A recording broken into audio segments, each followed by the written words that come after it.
अगर आपकी आँख खूबसूरत है तो आपको दुनिया अच्छी लगेगी, लेकिन अगर आपकी ज़ुबान प्यारी है तो आप दुनिया को अच्छे लगेंगे।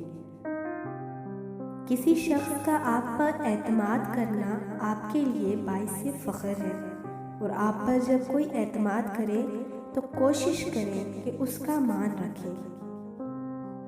तुम्हारे नफ्स की तरबियत के लिए इतना ही काफ़ी है कि तुम उन चीज़ों से दूरी इख्तियार करो जो तुम्हें दूसरों में बुरी लगती हैं। जहाँ हर बार अपनी बातों की सफाई देनी पड़ जाए, वो रिश्ते कभी गहरे नहीं होते।